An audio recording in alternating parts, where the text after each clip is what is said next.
To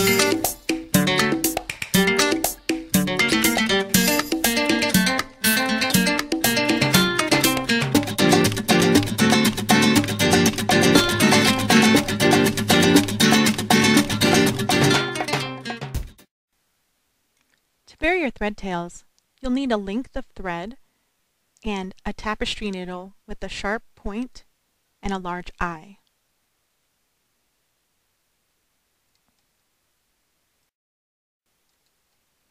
To begin, pick up the thread and fold it in half so that you form a loop at one end.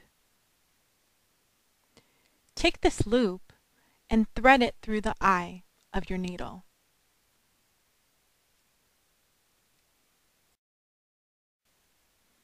Here, you'll have the two open ends on one side of the needle and the loop on the other. I'm right-handed, so I hold the needle in my right hand and the loop in my left hand.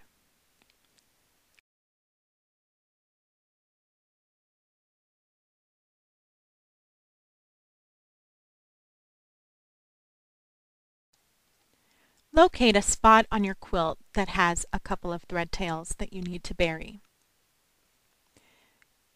You're going to put the fingers of your left hand through the loop and pull the thread tails into the loop so that the loop is securing the thread tails. With the loop still around the thread tails, you're going to insert your needle into the top layer of the quilt and push your needle to an open space about a ½ inch to an inch away from where you inserted the needle. This may be a little bit tight, but pull your needle all the way through, and as you pull, the thread tails are going to come with it.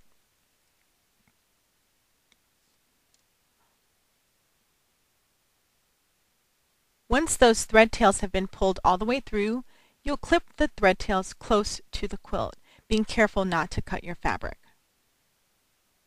Then just move on to the next set of thread tails. This is a really fast way of burying your thread tails without having to continuously thread a needle.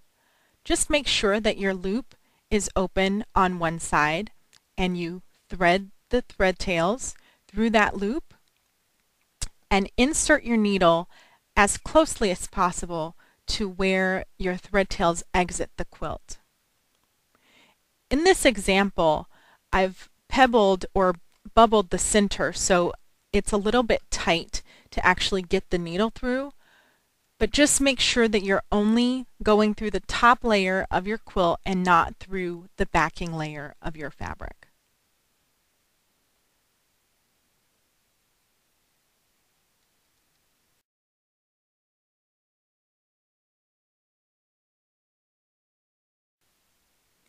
To bury thread tails efficiently, I'll usually work from one edge of the quilt and go down an entire row, clipping threads or burying threads as I go.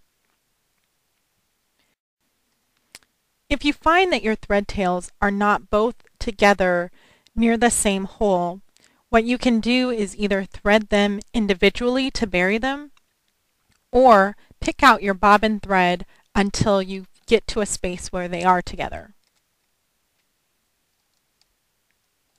As you work to bury thread tails, just make sure that your loop is large enough for you to get your fingers through so you can grab onto the thread tails.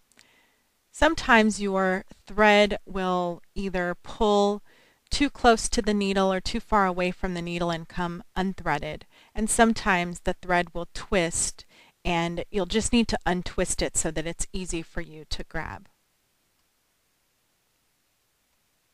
Having a sharp point on your tapestry needle really helps you to get the thread through the original hole, and also to make sure that you're able to pull all of the different thread lengths through that hole.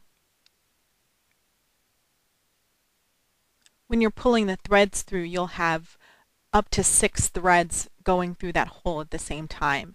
So having a strong needle with a large eye will help in that effort.